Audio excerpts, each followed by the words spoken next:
E aí, tudo certo? Bom, se você não me conhece ainda, muito prazer, eu sou o Frederico Nobre, mas todo mundo me conhece como Fred. Eu sou analista profissional de investimentos, estou no mercado financeiro aí desde 2013, sou líder e sócio da Warren Investimentos, líder de research e sócio da Warren Investimentos, uma das principais corretoras aqui do Brasil, e sou fundador aqui do Economia do Dia, que é um canal voltado para quem quer trabalhar com finanças e investimentos, para quem quer aprender mais sobre o mercado financeiro. A gente já formou aqui milhares de profissionais que atuam no mercado no Economia do Dia, somos líderes na parte de análise de investimentos, na formação de analistas profissionais CNPI aqui no Brasil. Já formamos mais de 10% do total de analistas por aqui, né?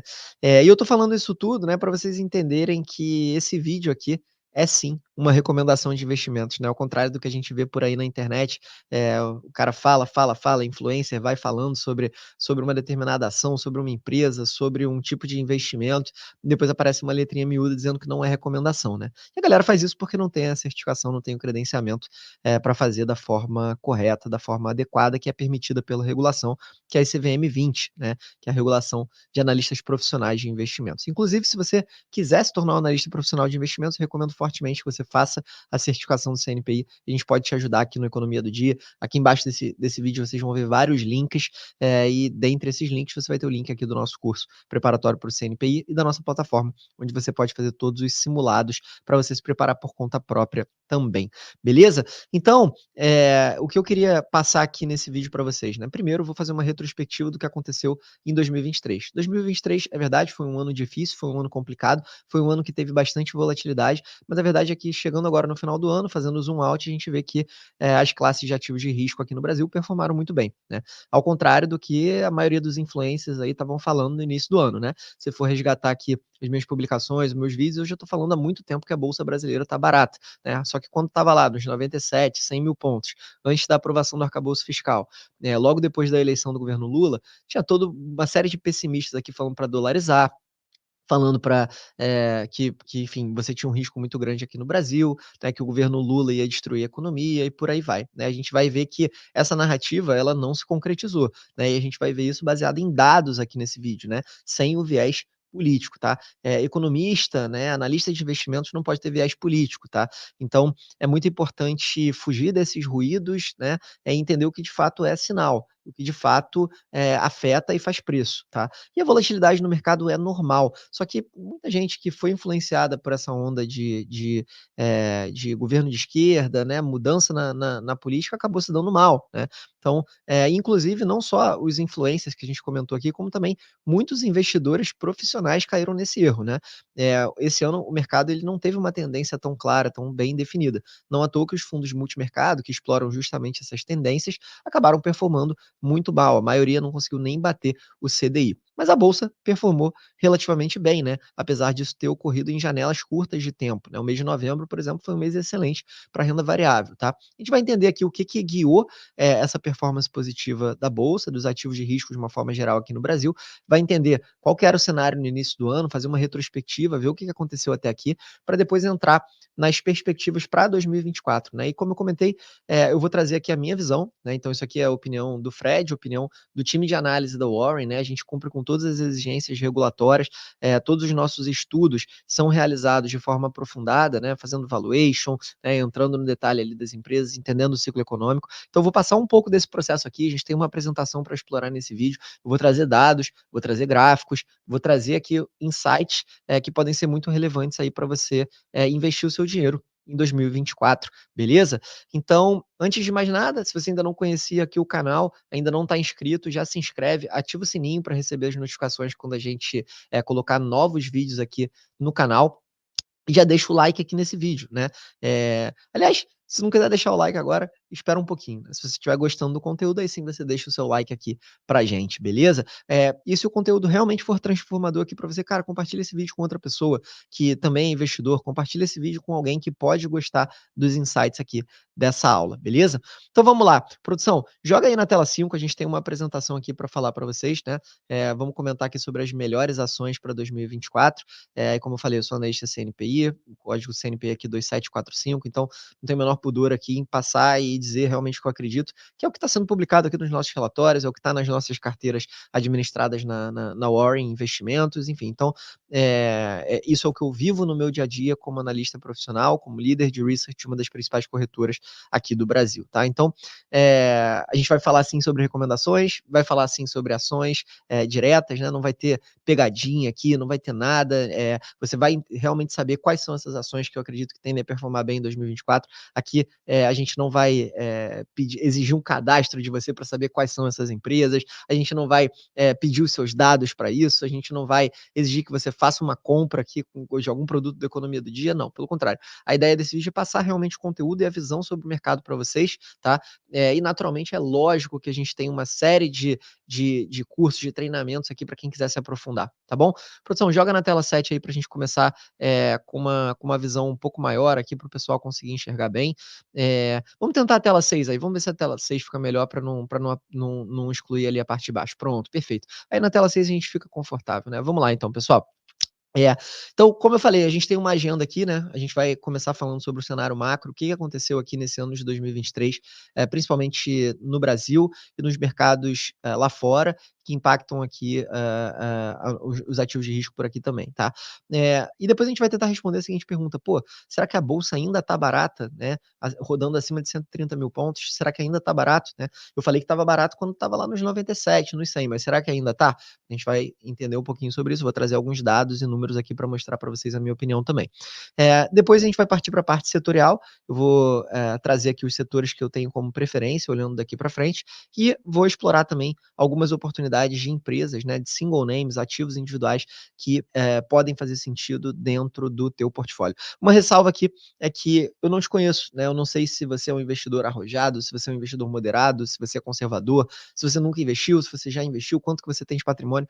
Então, eu vou trazer aqui opiniões sobre determinadas companhias, sobre determinadas métodos de alocação, mas eu não te conheço, então eu não sei o seu perfil, e é importante que você procure ali um consultor, um assessor de investimentos, ou caso você prefira tomar decisões por conta própria, né, que você saiba que as decisões que você tomar, elas têm um risco, né, e é claro que a gente aqui não tem a menor responsabilidade sobre isso, a decisão ela é única e individual do investidor que está assistindo esse vídeo, né? Apesar de eu estar passando aqui a minha opinião, a responsabilidade de execução, a responsabilidade na tomada de decisão é totalmente sua, beleza? Então, feito esse disclaimer aqui, vamos falar um pouquinho sobre o cenário macro e o que aconteceu nesse ano de 2023. Como eu falei, foi um ano bem difícil, mas um ano onde a gente teve surpresas positivas, né? E a primeira surpresa, né, que a gente teve, que não foi bem uma surpresa, mas que acabou tendo um efeito bastante positivo aqui para os ativos de risco no Brasil, foi a queda na taxa de juros. Então, esse gráfico que vocês estão olhando aqui, né, é um gráfico onde a gente consegue ver a curva de juros em diferentes momentos do tempo aqui no Brasil, tá? Então, quando a gente pega a linha marrom, né, que é a última linha ali, você vê que esse é o último dado que a gente tem disponível aqui no momento que a gente está gravando esse vídeo da curva de juros. Então, se a gente for olhar aqui para as maturidades mais longas, né, a curva de juros ela está ali na faixa de 10,5%, né, por aí, olhando para horizontes mais longos, ali de 8 a 10 anos, tá? Quando a gente olha para isso, né, essa curva ela ainda é uma curva de juros relativamente alta, os juros ainda estão em patamares elevados aqui no momento que eu estou gravando esse vídeo, a taxa Selic ela está em 11,75% ao ano, né, mas a gente tem uma perspectiva ainda de continuidade no ciclo de queda de juros aqui no Brasil, e a nossa visão aqui na Warren é que a taxa Selic no final de 2024 ela pode chegar a 9% ao ano, tá? Essa visão, o intuito disso aqui não é cravar exatamente qual que vai ser a taxa de juros no final do ano, até porque a gente não tem bola de cristal para saber isso, né? No entanto, a gente entende que existe uma probabilidade alta da taxa de juros continuar caindo aqui no Brasil. O Banco Central, no momento que eu estou gravando esse vídeo, notificou o mercado de que muito provavelmente ia seguir no ritmo de 0,50 de queda a cada reunião. E colocando isso em perspectiva, né, a gente entende que o nosso cenário base seria uma taxa de juros no final de 2024 de 9% ao ano, e é claro que você pode ter ali 8,5%, 9,5%, dependendo do que acontecer em 2024, mas esse é um patamar que a gente considera como o patamar mais provável para a taxa de juros no final do ano. E continuando esse ciclo de queda de juros, né, você que está assistindo esse vídeo já deve saber que tem uma relação, uma correlação negativa entre juros e performance de ativos de renda variável, né. Então, normalmente, quando os juros cai, a bolsa ela tende a performar relativamente bem, quando os juros sobe, o inverso é válido, né. Só que essa relação ela não é linear, né, então a gente viu queda de juros aqui no Brasil, desde meados do ano para cá, e a bolsa ela só subiu em alguns determinados momentos, do ano, né, como por exemplo no mês de novembro que foi muito forte. Então, não é que pelo fato dos juros cair a bolsa vai subir de forma linear, não é assim que funciona, tá. Só que isso é um driver importante, por quê? Porque quando você tem queda de juros, primeiro que o investimento na renda fixa ele deixa de ser tão atrativo, né. As taxas caem, o investidor naturalmente busca por tomar um pouco mais de risco, visando retornos adicionais. E segundo ponto é que o custo de financiamento das empresas cai. Então, quando a taxa de juros cai, as empresas pagam menos juros da dívida, logo o lucro líquido ele tende a ser maior também. Então, isso aumenta o lucro das empresas, consequentemente isso tende a ser um vetor também de valorização das ações, tá. Então essa que é a lógica, né, e além disso, assim, quando a gente faz um valuation de uma empresa, você traz a valor presente, os fluxos de caixa, eh, projetados para essa empresa. E ao trazer a valor presente esses fluxos de caixa, você usa uma taxa de desconto que depende da taxa de juros básica da economia. Então quanto menor for essa taxa de juros básica da economia, nossa taxa Selic, maior tende a ser o valuation das empresas, tá. Então essa é a lógica aqui que eu queria trazer para vocês, e a gente está nesse ciclo de queda de juros aqui no Brasil, que, deve continuar em queda, porque a gente está vendo uma inflação relativamente controlada, né. Então, se a gente for recapitular aí os últimos anos, depois da pandemia, quando a gente estava com a taxa de juros lá em 2%, né, e aí a gente teve alta de commodities, você teve alta de bens industriais, né, todo mundo estava dentro de casa, né, enfim. Então, tudo isso, fez com que a gente tivesse uma inflação muito elevada ali em 2021, 2022.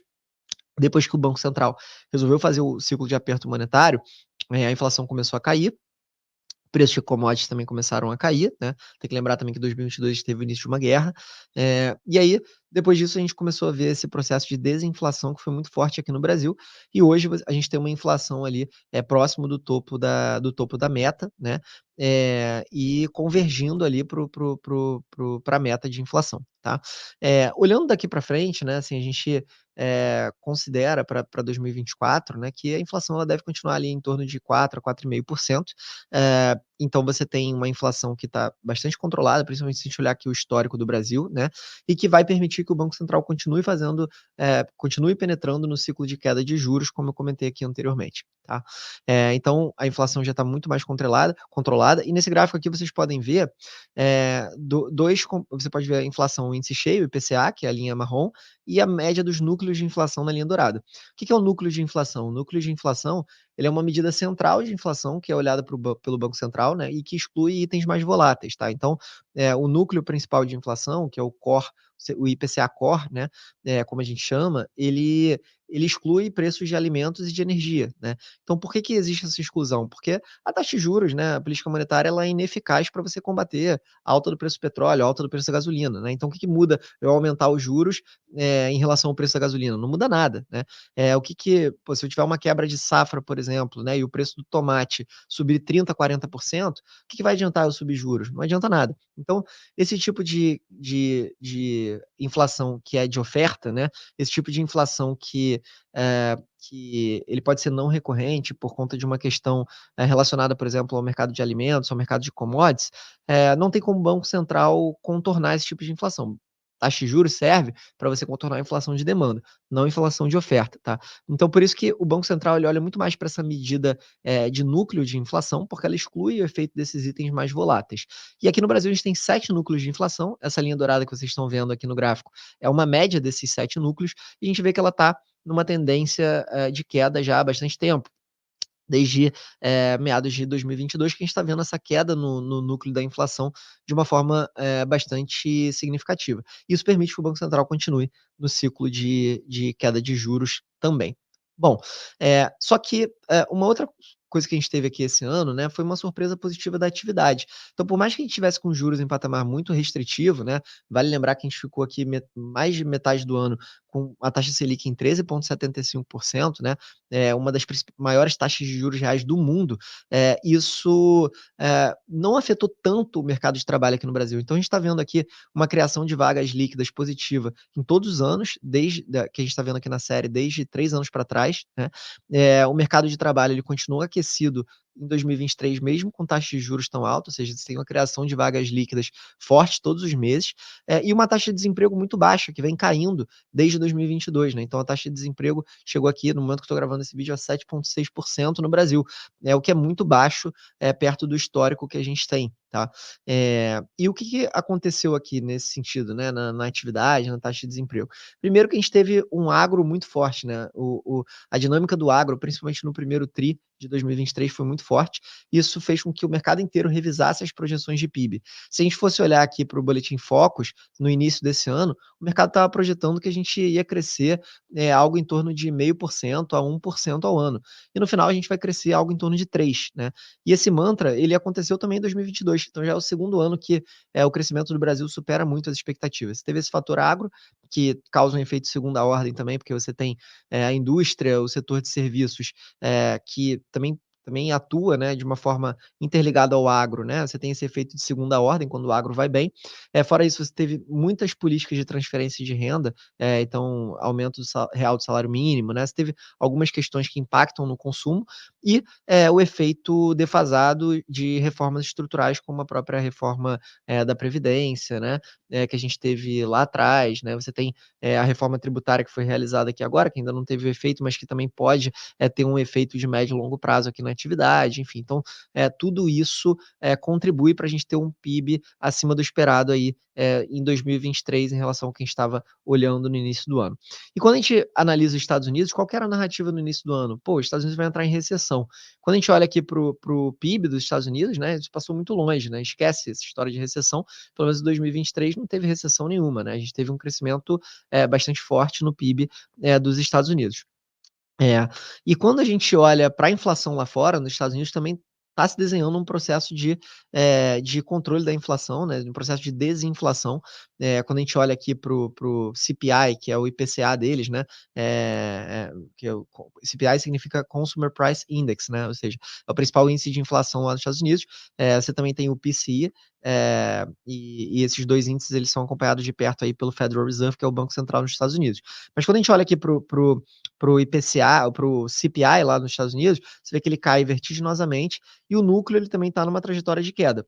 Isso e os últimos dados que a gente teve acesso, né, que o mercado teve acesso, mostram que isso está se comportando em linha com a política também restritiva do Banco Central norte-americano, tá? E quando a gente olha aqui para a trajetória de juros lá fora dos Estados Unidos, aqui eu estou trazendo o yield de 10 anos dos títulos da dívida dos Estados Unidos, você teve uma alta muito forte nesses juros da dívida, só que o que aconteceu? No dia 19 de outubro, esse yield atingiu o pico, né? É o que vocês conseguem ver aqui nesse gráfico, aqui, ó, se passar o mouse aqui por cima, dá para ver que aqui foi o pico, foi no dia 19 de outubro, e desde então, com dados mais brandos e com falas mais brandas por parte da autoridade monetária nos Estados Unidos, a gente começou a ver esse yield de 10 anos caindo, e quando os juros começam a cair, naturalmente, como eu falei, os ativos de risco eles tendem a performar melhor. Foi isso que a gente viu aqui na Bolsa no Brasil também, não só na Bolsa brasileira, como de mercados emergentes no mundo inteiro, a partir dessa data, 19 de outubro, que foi quando a gente começou a ter uma perspectiva um pouco melhor em relação ao ciclo de juros nos Estados Unidos. O mercado passou a entender que os Estados Unidos não vai mais aumentar juros, né, o Banco Central norte-americano não vai mais aumentar juros, e que o próximo movimento possivelmente vai ser de queda. Não se sabe ainda qual a magnitude, nem quando que vai começar, mas isso já entra na discussão. Então, a narrativa de soft landing, né? Soft landing significa pouso suave. É quando a autoridade monetária consegue subir os juros sem impactar tanto a atividade do mercado de trabalho. Então, essa narrativa vem ganhando força. E com essa narrativa ganhando força, você tem uma performance mais positiva para os ativos de risco no mundo inteiro, não só no Brasil, tá? Então, a gente vê que nos últimos meses, a Bolsa aqui no Brasil, em particular, se comportou com uma correlação muito forte com as treasuries lá fora, com os títulos do Tesouro norte-americano. Então, quase que como se os Estados Unidos, a política monetária dos Estados Unidos, o ciclo de juros, né, global e principalmente nos Estados Unidos, vem afetando a performance dos ativos aqui como a gente nunca tinha visto aí na história recente, tá? Mas por que eu falei que essa narrativa de soft landing ela está ganhando força? Como eu disse, a gente teve tá num processo de desinflação nos Estados Unidos. Fora isso, o mercado de trabalho ele continua muito aquecido, então nesse gráfico aqui, o que vocês estão vendo, né? Vocês estão vendo o pessoal que está desempregado nos Estados Unidos versus a abertura de vagas. Então, hoje você tem mais vagas abertas nos Estados Unidos do que pessoas desempregadas. Então, por mais que a taxa de juros em patamar restritivo, você tem um lag na política monetária, tá? Pelo menos 6 a 9 meses para isso se materializar de fato na economia.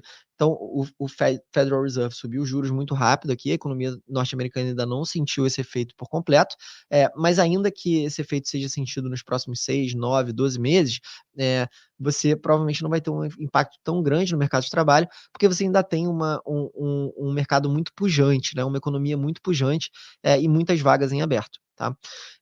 E quando a gente olha aqui para esse efeito, né, que esse gráfico ele é bem legal porque ele traz a taxa real de juros, que está invertida aqui na linha marrom, né? Então, é basicamente o inverso da taxa de juros nos Estados Unidos, taxa de juros básica, né, que é o que a gente chama de Fed Funds, menos o núcleo da inflação, tá? Então, o que esse gráfico, essa linha marrom mostra? Mostra que os juros reais nos Estados Unidos voltaram para o patamar positivo. Tá? E com juros reais positivo lá fora nos Estados Unidos, né, você naturalmente deixa de ter uma distorção na economia, que é o que a gente estava tendo antes, juro real negativo, né? Então, juro real negativo, você tem um boom no mercado de trabalho, você tem um aquecimento muito forte da economia.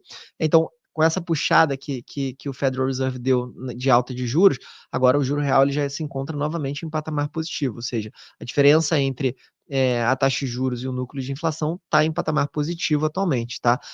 E aí a outra linha, a linha dourada, ela vai comparar a taxa atual de desemprego versus o NAIRU. O que é NAIRU? NAIRU significa Natural Rate of Unemployment, tá? Então o que é isso? É basicamente o que seria a taxa estrutural de desemprego da economia. Então, o que isso quer dizer? Quer dizer que hoje o mercado de trabalho nos Estados Unidos ele está operando acima do nível de pleno emprego, tá? Então, essa taxa de desemprego que a gente tem nos Estados Unidos hoje, que está abaixo de 4%, no momento que estou gravando esse vídeo, algo em torno de 3,6%, você tem um mercado tão aquecido, mas tão aquecido, que está acima do nível de pleno emprego. Então, por mais que a taxa de juros mais alta, o ambiente mais restritivo, possa contribuir para você ter uma queda no número de profissionais empregados ou ainda uma diminuição nas vagas de emprego em aberto, você não vai ter um efeito tão forte no mercado de trabalho, pelo menos é isso que os dados nos sugerem atualmente, porque você tem ainda um mercado muito aquecido, né? Então, o mercado ele não vai solapar a ponto de chegar numa taxa de desemprego tão grande que você começa a afetar crescimento e gerar uma recessão. Então acaba que as expectativas em relação à economia norte-americana, né, foram muito dúbias ao longo desse ano, não teve uma tendência clara e muita gente errou, né? Muita gente acreditava nessa narrativa de recessão e até agora não foi isso que se mostrou, né? E não foi isso que aconteceu.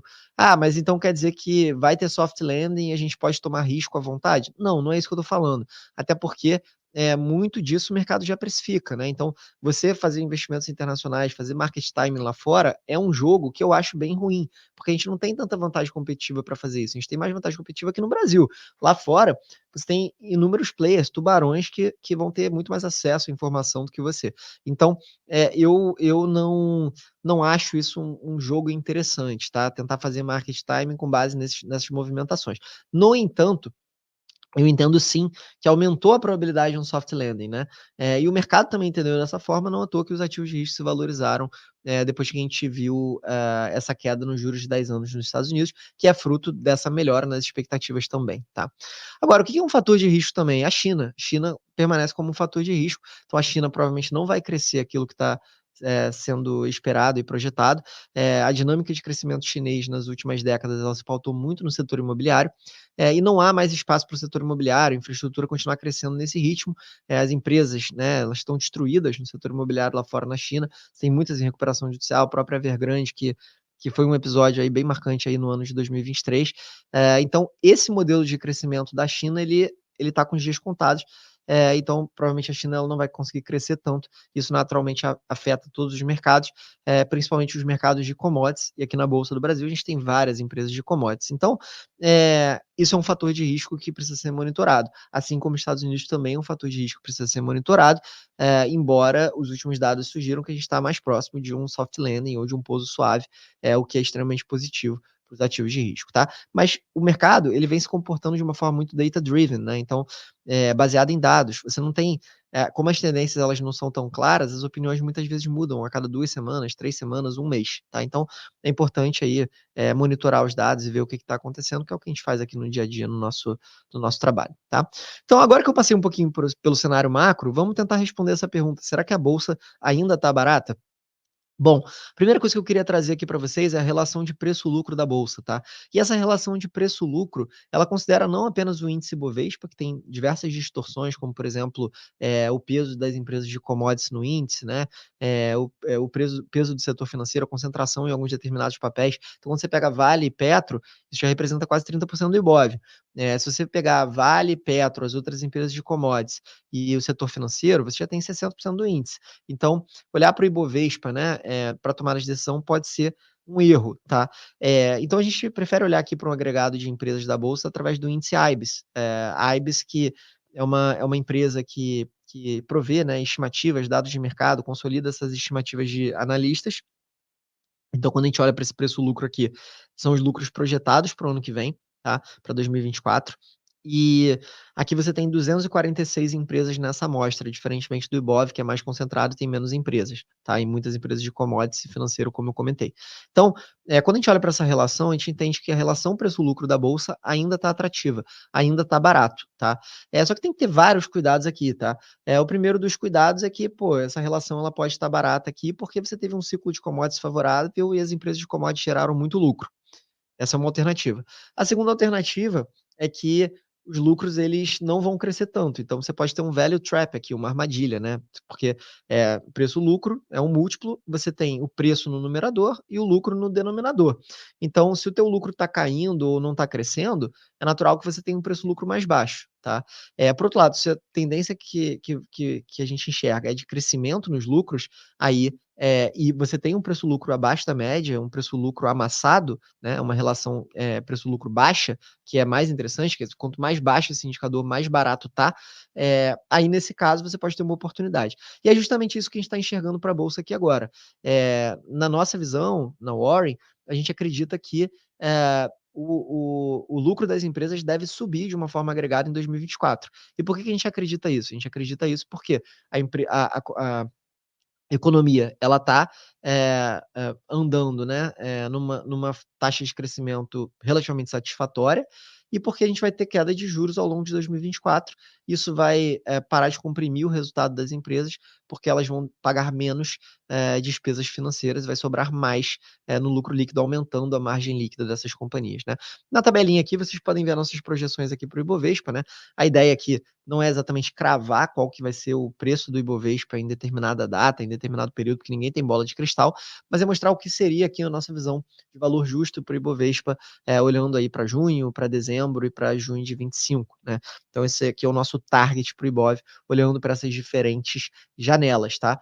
E aí vale ressaltar aqui que a gente estava com um target de 118.000 pontos para junho, perdão, a gente estava com 119.000 pontos para junho e 129 para dezembro, acabou batendo o nosso target aí nas 2 oportunidades, em 2023, enfim, então a gente acabou sendo bem sucedido nessas projeções para 23 também, apesar de, como eu falei, isso aqui não é ninguém tem bola de cristal, eu não sei, não tenho a menor ideia de quanto vai estar o Ibovespa daqui a 6 meses, 1 ano, é mais um guidance aqui de valor justo que a gente entende que teria espaço para o Ibov valorizar de uma forma relativamente conservadora, né. Então isso que está aqui nas nossas projeções seria basicamente uma regressão à média, né. Você não tem aqui um componente de crescimento de lucros tão forte, porque se isso vier a acontecer, a gente teria espaço para a bolsa subir ainda mais e ultrapassar aqui esses 150.000 pontos, tá. Quando a gente olha justamente para o retorno das empresas, né, esse gráfico ele é bem legal, porque ele faz uma análise do ponte, né. O que que é a análise do ponte? É uma análise que quebra o ROI, a rentabilidade em cima do patrimônio líquido das empresas. O ROI é um indicador que mede o lucro líquido dividido pelo patrimônio líquido das empresas. Então aqui a gente tem o ROI do agregado de empresas da bolsa, que a gente vai ver que está ali, vai rodando ali um pouco em torno de 17%, mais ou menos, versus o custo de equity, né? Ou seja, é o retorno exigido pelo acionista, né? Que a gente vê que está rodando aí em torno de 14, mais ou menos. Então, quando a gente olha para isso, né, você vê que ainda há um spread no ROI versus o custo do equity, mas o mais interessante é fazer a análise do Ponte, que vai quebrar esse ROI, né? Então, a análise do Ponte, ela olha a qualidade do retorno para o acionista, né? Ela olha a qualidade do ROI, tá? Que é a rentabilidade em cima do patrimônio líquido. Como eu comentei, talvez alguns de vocês já tenham escutado falar sobre esse indicador, tá? Então, a análise do Ponte, ela tem esse nome por conta da DuPont Corporation, que começou a divulgar o ROI quebrado ali, a rentabilidade. E aqui a gente tem 3 componentes. Você, na verdade, você pode fazer análise do Ponte de 3 componentes ou de 5 componentes, né? De 5 componentes é mais granular. De 3 componentes, mas você já consegue ter algum nível de sensibilidade. Quais são esses 3 componentes? É a margem líquida das empresas, que é o qualitativo, o mais importante, e você tem também o giro do ativo e a alavancagem financeira. Então, qual que é a armadilha? Às vezes o seu ROI pode estar subindo simplesmente porque a empresa está muito alavancada e o valor do patrimônio líquido dessa empresa é baixo, né? Então você tem a impressão de que o ROI é muito alto, mas na verdade é só porque o patrimônio líquido está baixo. Então, tem que tomar cuidado com isso. Se a gente for olhar aqui, a margem líquida das empresas, ela atingiu aqui um low em 2023, né? Então as empresas não olhando aqui para a série toda, né, mas olhando aqui para a série mais recente de 2021 para cá, a margem líquida das empresas atingiu um low aqui, próximo de 8%, né? Se a gente for olhar aqui numa média, numa mediana histórica, isso beira ali os 10, 11%. Então, o que a gente acredita aqui? Que tem espaço para a margem líquida das empresas melhorar, principalmente diante da queda de juros, tá? Então, isso tende a elevar a rentabilidade das empresas de uma forma saudável, porque o principal componente do retorno é a margem líquida, né? Então, se essa margem líquida sobe, você pode ter um ROI mais sustentável, uma rentabilidade das empresas mais alta, né? Então, a gente ainda acredita que isso pode acontecer, que isso deve acontecer em 2024, tá? Agora, vamos falar um pouquinho dos setores preferidos nessa ótica, né? Eu trouxe um gráfico aqui do preço-lucro por setor, né, projetado para os próximos 12 meses, né? E quando eu olho aqui do preço-lucro por setor, né, você vê que a grande maioria dos setores da Bolsa continua abaixo da média de preço-lucro histórico dos últimos 10 anos, né? E aí cabe uma ressalva aqui que o topo de cada barra representa de cima para baixo a máxima, a média e a mínima do PL dos últimos 10 anos. Então, se você for olhar ali o setor financeiro, ele está muito próximo da mínima, tá? A mínima é o topo da barra cinza. Se você for olhar, por exemplo, ali a indústria ela está muito próximo da média, está quase na média, né? E se você for olhar ali o setor de utilities, ele está um pouquinho acima da média, mas ainda está longe da máxima, tá? Então, é o que eu quero trazer aqui para vocês. Eu quero trazer para vocês que olhando por esse indicador, nos parece que a maioria dos setores ainda tem oportunidade, tá? Ainda estão relativamente atrativos, tá?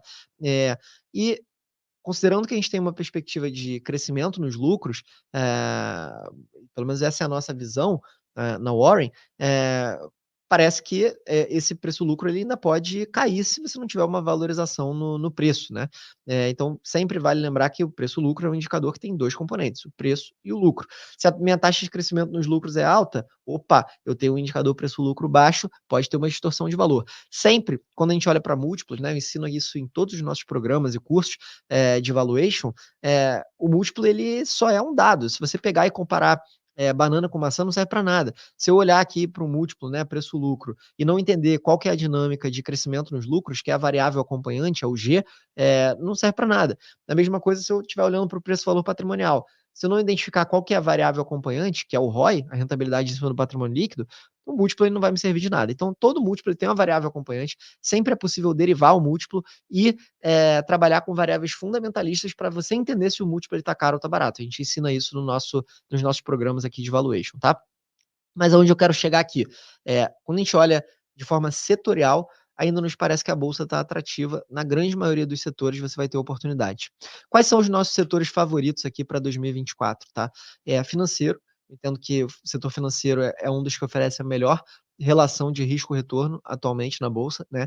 Você tem um risco relativamente mais baixo que os outros setores que estão aqui, e um potencial de retorno bastante interessante, né? Então, o mercado de capitais deve voltar a se aquecer, a gente deve voltar a ver emissões de uma forma bastante significativa em 2024, né? Deve voltar a ter voltar a ter IPOs, talvez a janela volte a abrir para IPOs em 2024, se não voltar 100% em 2024, deve voltar em 2025 também. Então, tudo isso favorece as empresas do setor financeiro. Você também tem um outro driver que é a possível queda de inadimplência com a taxa de juros mais baixa. Então, a gente entende que o setor financeiro deve performar bem ao longo de 2024, né? E os múltiplos os valuations, eles continuam atrativos aqui para o setor financeiro. Varejo. Então, varejo foi muito mal nos últimos anos, né? E aqui eu não estou falando de varejo Magalu, Casas Bahia, esse tipo de coisa, que isso aí eu tô fora, tá? Eu estou falando de varejo de alta qualidade. Tá? Tô falando aqui de uma Lojas Renner, estou falando aqui de uma Arezzo, né? Então, essas empresas a gente acredita que tendem a performar bem. E esses nomes de alta qualidade do varejo, a gente entende que tendem a performar bem no ambiente de queda de juros. Construção civil, então também é outro setor cíclico que performa bem num ambiente macro de queda de juros. O setor automotivo, empresas ligadas à indústria automotiva, também foram amassadas nos últimos anos, que a gente entende que com queda de juros podem performar melhor. E os frigoríficos, que também foram muito mal ao longo de 22, 23, e que com a melhora no ciclo, principalmente de proteínas lá fora, nos Estados Unidos, a gente entende que podem performar bem, né? E aí, por último, vamos falar um pouquinho das melhores ações que eu acredito são boas oportunidades para 2024. Eu vou começar falando desses setores aqui e vou trazer alguns outros nomes que podem ser relevantes, né? Então, primeiro vamos falar do setor financeiro, que é esse o primeiro da lista aqui, né? Produção, joga na tela 1 aí para a gente falar um pouquinho sobre as teses. No setor financeiro, né, a gente tem algumas teses que são interessantes, que a gente gosta, né. Dentre as small caps, né, os nomes preferidos aí que a gente tem na Warren são o Banco ABC, né, que é um banco que basicamente cede crédito para pessoa jurídica, né, para empresas. Um banco excelente, que hoje está negociado abaixo do valor patrimonial, muito próximo do valor patrimonial, e que tem uma rentabilidade bastante acima do custo de capital. Um banco bem interessante que deve conseguir entregar crescimento com uma rentabilidade saudável, com uma carteira de crédito de alta qualidade. A gente gosta também bastante do BR Partners, né? BRBI. BRBI, que é um banco de investimentos, né? Uma espécie de mini BTG, é uma boutique de investimentos que tem várias avenidas de crescimento, inclusive está penetrando agora no segmento de wealth management e também está negociado a múltiplos bastante atrativos. Ambos, tanto o ABC quanto o BR Partners, são empresas que pagam bons dividendos também, para quem gosta dessa lógica de pagamento de proventos e dividendos, tá? Beleza. E um outro nome que a gente gosta, que é mais uma blue chip, né, que enfim, é uma empresa grande e é um bancão, é o Itaú, né? Todo mundo sabe da qualidade do Itaú, a gente ainda acredita que está negociado com múltiplos atrativos, um valuation bem interessante, enfim, um player de enorme qualidade, que gera uma rentabilidade, um ROI acima de 20% nessa faixa, né? Então a gente também entende que tende a performar super bem aí, olhando daqui para frente, é um dos nossos nomes favoritos aí também, que estão presentes nos nossos portfólios na Warren, tá? É, Dito isso, né, então já falei do setor financeiro, algumas oportunidades. Vamos passar aqui para o varejo, né? Varejo, eu já dei spoiler que uma das minhas preferidas são Arezzo e Lojas Renner, né? Tem que ter um certo estômago aqui, porque o varejo ele oscila um pouco mais, mas esses dois players acredito que tendem a performar bem nesse ambiente macro de queda de juros. A Renner vem ganhando market share, sofreu bastante por conta do resultado da financeira, da Realize, a inadimplência subiu muito, o que é natural nesse momento do ciclo, principalmente olhando para o público da Renner, né? Não tem muito como fugir, que é a maior varejista de roupas que a gente tem aqui no Brasil, tem o maior market share, então depende muito da economia aqui no Brasil também, e com queda de juros, redução na inadimplência, a gente entende que a Renner deve performar melhor. No caso da Arezzo, é uma marca mais premium, né? Tem marcas mais premium no portfólio, que atendem um público, principalmente segmento A, B, mas aí é mais uma questão de valuation mesmo, a gente entende que está bem atrativo, e a empresa também tem boas oportunidades de crescimento. Falando um pouquinho do setor imobiliário, né? Aí tem que tomar bastante cuidado, porque você tem empresas muito alavancadas, você tem empresas que não necessariamente vão conseguir entregar todos os projetos, você tem risco de execução, você tem risco de inflação. Então, tem uma série de coisas aqui que o setor imobiliário é um pouco mais complexo, então eu prefiro ser um pouco mais seletivo, da mesma forma com o varejo. Mas no setor imobiliário tem uma microcap que eu gosto bastante, que é a Melnick, Melk 3, o código dela. Qual que é o diferencial dessa empresa em relação às outras? A diferença é que ela trabalha só em Porto Alegre, tá? Que é um mercado menos desenvolvido no setor imobiliário imobiliário comparativamente a Rio, São Paulo, por exemplo. Então ela nada de braçada nesse mercado de Porto Alegre e ela consegue fazer permutas, né? O que que é uma permuta? Quando você chega para o proprietário de um terreno e fala: "Ó, meu amigo, chega aqui, que eu vou construir aqui um edifício comercial aqui no teu terreno, só que, pô, não tem dinheiro para te pagar agora não, cara. Vamos fazer o seguinte, eu te dou aqui 3 apartamentos em troca e você fica com essa garantia aqui, ao invés de eu ter que te pagar na largada". Então isso permite que a empresa ela não tenha uma pressa na execução de projetos, permite que ela não tenha um dispêndio de caixa inicial muito forte, ou seja, permite que ela opere com níveis de alavancagem muito baixo, inclusive atualmente a Melnick é caixa líquido, permite que você tenha um menor risco de execução, tá. Então, tudo isso, né, coloca essa tese como uma tese que eu gosto bastante, eh, também é uma empresa que paga bastante dividendo, tem um yield aí nos preços atuais, no momento que eu estou gravando esse vídeo, de mais de 10%. Então, uma excelente empresa aí, você que é pessoa física, né? Tem que lembrar que, pô, pessoa física, você tem duas vantagens em relação ao investidor institucional, né? A primeira vantagem é que você não se preocupa com liquidez. Então, você pode pegar um papel como a Melnick, por exemplo, e tomar na pessoa física, diferentemente de um fundo muito grande que não vai conseguir fazer isso. E o segundo ponto é que você, ao investir em ações, né? Tendo estômago para isso, né? Eu imagino que você que esteja assistindo esse vídeo tem o estômago ou deveria ter, né? Senão não faz sentido investir em ações. Você pode carregar durante muito tempo um ativo, né? Então você não tem uma preocupação também com prazo de carrego do determinado ativo, né? Que um fundo tem, porque ele tem marcação, tem cota, né? Então, o investidor pessoa física pode tomar um solavanco e aguentar. O fundo nem sempre, o investidor institucional nem sempre. Então, você tem essas duas vantagens. Vamos aproveitar essas duas vantagens, né? E a Melnick é justamente um case que se adequa nesse sentido, tá? No setor automotivo, a minha preferência é a IOSP, né? Não sei, IOSP Maxion, MYPK3 é o código dela na bolsa. Enfim, é uma empresa que está muito amassada, está valendo metade do valor patrimonial. É uma empresa que sofreu muito aí nos últimos tempos também, com a queda realmente na atividade no setor automotivo. É uma empresa que tem boas perspectivas aí de crescimento, queda e aumento na rentabilidade, aí olhando para os próximos períodos. E por último, ali falando dos frigos, né, minha preferência aqui é JBS, né, acho que a empresa que está mais redonda, que tem uma margem relativamente estável ao longo do tempo, e que tende a performar melhor se o ciclo do boi virar lá fora nos Estados Unidos, que é o que eu acredito que deve acontecer e já começou a acontecer nessas últimas semanas. A performance da JBS se comportou muito bem enquanto eu estou gravando esse vídeo, e acredito que isso deva continuar ao longo de 2024. E tem um outro trigger também, que é a dupla listagem da companhia, que vai passar a ser listada também nos Estados Unidos. Ainda não tem data para isso acontecer, mas a gente espera que ocorra ao longo de 2024. Isso pode elevar os múltiplos das empresas, porque as empresas listadas lá fora do mesmo setor negociam com múltiplos mais elevados, tá? Então, esse é um pouquinho do resumo. Fora desses setores que eu citei, eu entendo que também você tem outras oportunidades pontuais em diferentes setores. Por exemplo, no setor de óleo e gás, a gente tem. Eu acredito que você tem oportunidade em algumas empresas como a Enalta, que sofreu muito também com paradas, interrupções na produção, mas que está mudando a plataforma, está mudando o FPSO e tende a ter um ramp-up na produção.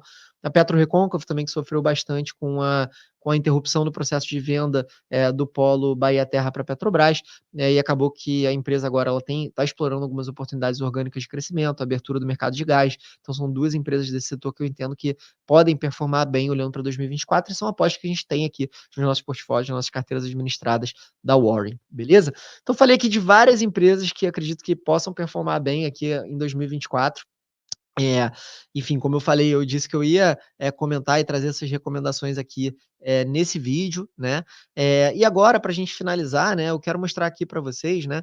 Para quem gostou desse vídeo, né? E aí agora você já pode deixar o teu like aqui, né? Eu falei no início do vídeo que para quem ficasse até o final, para quem gostou do conteúdo, ia ter que deixar o like. Então já deixa o like aqui. Se você não está inscrito ainda no canal, se inscreve no canal, que você vai ter outros conteúdos aqui como esse, beleza? Mas antes da gente finalizar, né, eu queria mostrar como que você pode fazer aqui para você conseguir ter acesso, né, para você conseguir se aprofundar nessa parte de análise de investimentos, né? Então, produção, joga aí na tela 6 aí, por favor, para a gente mostrar aqui o nosso programa do Valuation do Zero à Prática. O que é esse programa, né? É um programa para você aprender a analisar ações e fundos imobiliários por conta própria, né? Você viu aqui que eu trouxe vários dados, insights aqui, né, ao longo desse vídeo, e a gente tem aqui um programa de treinamento, né, voltado para quem quer também fazer a análise de empresas, de fundos imobiliários por conta própria, tá? Então, o que você vai aprender nesse programa, ele é um treinamento aprovado pelo MEC, voltado para análise de investimentos em ações e fundos imobiliários, então você tem o selo do MEC aqui de extensão da graduação. Ao longo do curso, os alunos aprendem a realizar avaliações de empresas, você vai ter acesso a planilhas, você vai ter acesso a materiais como esse que eu estou apresentando aqui hoje. Então, a nossa missão é prover essas ferramentas e o conhecimento necessário para você poder tomar boas decisões aí por conta própria, tá? E não ficar caindo em papo só de assessor de investimentos ou de influencer, ou enfim, assistir um conteúdo no YouTube e não ter a visão crítica, né? Até mesmo esse vídeo aqui, eu estou trazendo a minha opinião, mas você tem que ter visão crítica aí para tomar as suas próprias decisões, tá? Não é seguir cegamente aqui o que eu estou falando, tá? Beleza. Então, o nosso objetivo aqui é que você, como aluno, se você se você entrar no programa do Valuation do Zero à Prática, você tenha compreensão total e aplicação prática no processo de análise de ações e de fundos imobiliários. Nosso público-alvo aqui são os investidores que desejam aprimorar as habilidades de análise, tomar decisões embasadas, profissionais de início de carreira ou que queiram fazer uma transição para o mercado financeiro, consultores, assessores de investimento, profissionais autônomos que queiram aprender essa parte do valuation, né? São aproximadamente 10 horas de curso. A gente tem material de apoio, PDF das aulas, planilhas de análise, planilhas de valuation, e por aí vai. Eu sou o professor aqui do curso, já falando um pouquinho da minha experiência. Eu tenho 30 anos, estou no mercado aí desde 2013, como eu comentei. Já treinei milhares de profissionais aqui no Brasil, sou líder de research e sócio de uma corretora de investimentos, então vivo esse dia a dia na prática. E aqui a gente tem as aulas do cronograma, né? Então, todo o cronograma que vocês podem ver. Eu vou deixar aqui esse material aqui no link da descrição do vídeo para vocês acessarem aqui o nosso cronograma, tá? O investimento nesse programa de valuation é de R$ 997, então é um programa, né, voltado ali para quem quer ter um conhecimento de análise, de valuation, é um investimento relativamente baixo para o que a gente entrega, né? Então, esse curso aqui é um curso de valuation mesmo, onde você vai sair do zero, ter materiais de análise, ter ferramentas para tomar suas próprias decisões, né? Agora, para quem já investe há mais tempo, já é um investidor mais avançado, né? Já tá querendo dar o próximo passo, conseguir uma promoção no mercado financeiro, conseguir um salto profissional, ou então, eu quero atender clientes de alta renda, né? Eu sou assessor, eu quero dar esse próximo passo. A gente tem aqui um programa de MBA que a gente chama de Clube do Valuation, né? Dentro desse programa de MBA, a gente entrega também esse curso de Valuation do Zero à Prática, que entra como bônus aqui, além da certificação CNPI, tá? Então, o nosso curso do CNPI e mais o curso do Valuation do Zero à Prática, eles estão dentro do nosso programa de MBA. Como funciona o nosso programa de MBA, né? Claro, você tem o selo de MBA, ele tem duração de 12 meses e ele é formatado em 4 bootcamps de 3 meses. E aí o aluno, ele tem a chance de entrar ou no programa completo de 12 meses, né, e aí você tem um desconto entrando no programa completo, ou você tem a chance de fazer os modulares, né? Ah, não, eu só quero entrar em um bootcamp. Beleza. Aí você tem um investimento de R$ 2.000 nesse bootcamp, tá? Em cada bootcamp, e você pode participar durante 3 meses de um intensivo de análise numa determinada classe de ativo, tá? Então, esse programa, ele foi criado, nosso programa de MBA, ele foi criado especialmente para profissionais do mercado ou indivíduos que estão à procura de uma transição de carreira ou de uma alavancagem profissional, tá? A gente tem 2 encontros ao vivo por mês, de 1 hora e 30 minutos cada. No material de apoio, você tem PDF das aulas, planilhas de análise de indicadores, planilhas de valuation, indicadores econômicos e dados de empresas em tempo real. Então, tudo que a gente viu aqui, ó, tudo que a gente viu aqui hoje nesse material, nessa apresentação aqui, né, são gráficos que fazem parte da minha biblioteca de dados. Por exemplo, esse aqui, esse gráfico de preço-lucro, ele faz parte da minha biblioteca de dados e ele atualiza sozinho na nuvem todos os dias. Então, os nossos alunos, né, a galera do MBA, tem acesso a essa biblioteca de dados automatizada em tempo real, que vem direto do meu terminal de informações, tá?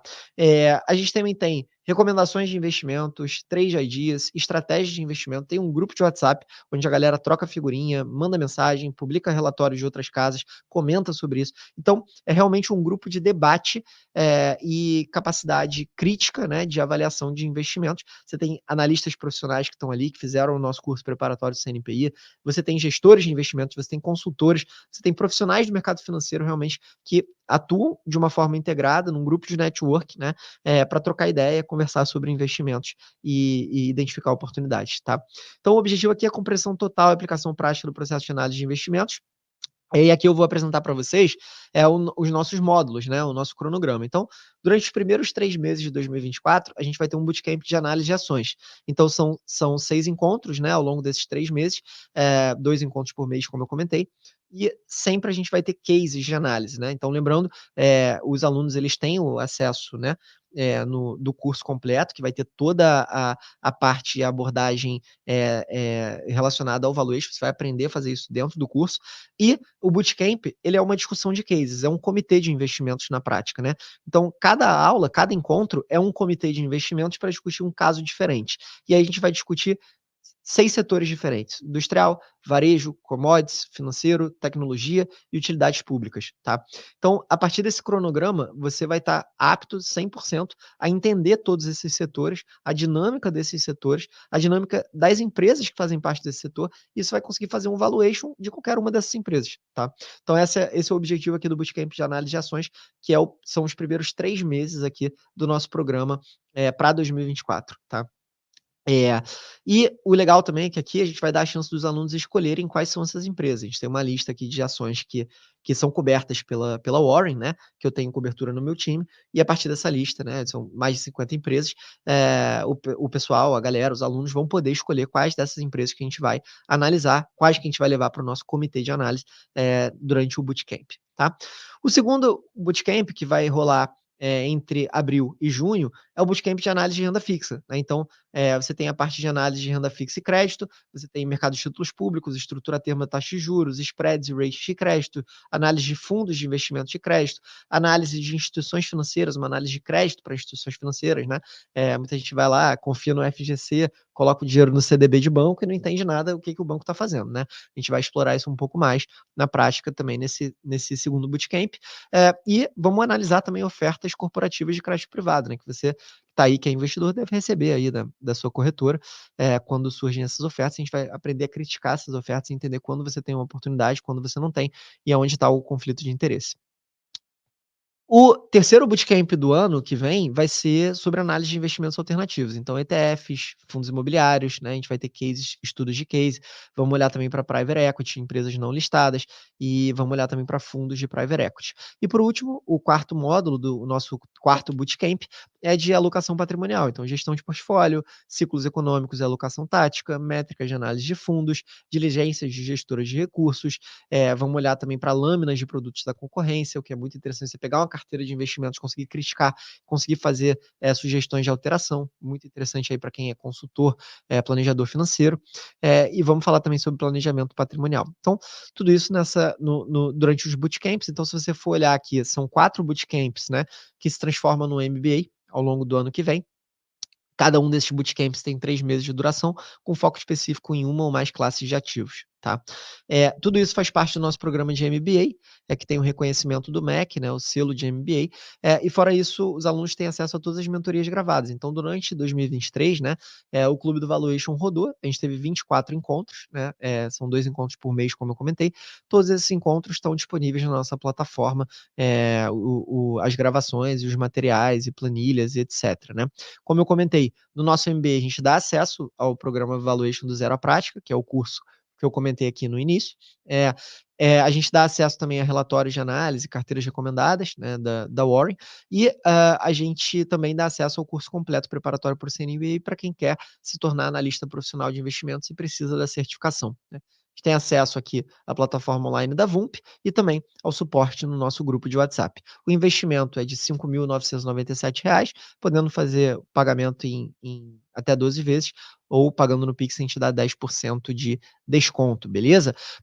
Então, assim, qual que é o ponto, né? Pô, você pode, se você: "Ah, eu quero me interesso aqui mais por análise de ações mesmo". Então, pô, sugiro que você participe do bootcamp, de análise de ações, que é o primeiro bootcamp de 2024, né, onde a gente vai ver todos esses cases, você vai ter acesso ao curso Valuation do Zero à Prática, para você também, dominar toda essa parte de valuation, ter ali a tua introdução, ter ali todo o material de suporte e apoio, para você só participar dos cases ali ao longo do bootcamp, e dominar ali um pouco mais na prática, tá? É. Agora, pô, não, gostei muito aqui, quero ter uma formação completa, holística, sobre investimentos de uma forma geral. Aí eu recomendo que você faça um MBA, né, e aí é mais vantajoso fazer um MBA do que você fazer, 3 bootcamps, né, ou 4 bootcamps, então faz mais sentido você fazer o MBA como um todo, e aí você também ganha o selo de MBA reconhecido pelo MEC, né, enfim, de pós-graduação, né, que a gente tem aqui no Economia do Dia, beleza? E aí pra gente finalizar, né, eu só quero mostrar aqui para vocês um pouco da nossa experiência na plataforma, né. Então esse aqui é a plataforma da Vump, para quem não conhece, aqui é a plataforma a Vump, ela é é da Croton, né, empresa listada em bolsa do segmento de educação. Então aqui a gente tem os nossos programas, né, aqui tem o Clube do Valuation, as mentorias gravadas, tem essa experiência de Netflix, né, o curso aqui do CNPI, CNPI conteúdo brasileiro, CNPI conteúdo técnico, CNPI conteúdo global, e aqui o curso de Valuation do zero à prática. A maioria dos materiais aqui, né, foram gravados nesse mesmo estúdio aqui que a gente está gravando, então tem uma qualidade bastante legal. A gente também disponibiliza os dados, planilhas, PDFs, e você pode ter acesso também ao site do Economia do Dia, né? Então, aqui no site do Economia do Dia, você consegue ter acesso aos simulados, você consegue ter acesso aos nossos materiais também. A gente tem um acesso premium aqui, onde você faz o simulado, você consegue ver o resultado detalhado, né? Os nossos alunos conseguem ver esse resultado detalhado, o histórico de simulados realizados para as certificações, você consegue ter explicações em áudio das questões de prova, você tem um relatório de desempenho para metrificar o teu conhecimento, e aqui a gente tem simulados preparatórios para todas essas certificações do mercado financeiro, CPA 10, CPA 20, CEA, Ancor, CNPI, né. Então aqui o material, o acesso premium ao site do Economia do Dia, ele fica disponível também para quem entrar no nosso MBA, beleza? Então produção, para a gente fechar, joga na tela um, por favor. Eu quero saber a opinião de vocês, se vocês gostaram desse vídeo, se agregou, se trouxe insights, né. A nossa ideia aqui é sempre trazer conteúdo de relevância aí para você que está assistindo. Se você tiver gostado, comenta aqui a sua opinião, comenta aqui um pouco se você já tem essas empresas que eu trouxe aqui, qual é a sua opinião para a bolsa olhando daqui para frente. E se você tiver gostado aqui do material aqui, quiser se aprofundar nessa parte de análise de investimentos, eu recomendo fortemente que você conheça aqui os nossos cursos. Eu vou deixar aqui embaixo, né, o link para você se inscrever, tanto no Valuation do Zero à Prática, como também no nosso MBA, se você quiser dar esse próximo passo. E fique à vontade também para agendar uma ligação com o nosso time comercial, para entender melhor aqui do nosso time do Economia do Dia, como que a gente pode te ajudar, como que cada programa pode ser interessante para você. Então vou deixar aqui já no link da descrição desse vídeo também, o calendário para você agendar, uma ligação com o nosso time comercial, caso você tenha interesse, e estamos 100% à disposição aí para explicar e mostrar para você o que que você pode, agregar em termos de conhecimento entrando em um dos nossos programas aqui, de análise de investimentos, tá bom? Então, se você gostou, não esquece de deixar o like aqui, isso fortalece o nosso trabalho, se inscreve no canal, isso também vai nos ajudar por aqui. Eu espero que a gente possa ter adicionado, gerado valor aí também para você que está assistindo. Um abraço, até o próximo vídeo.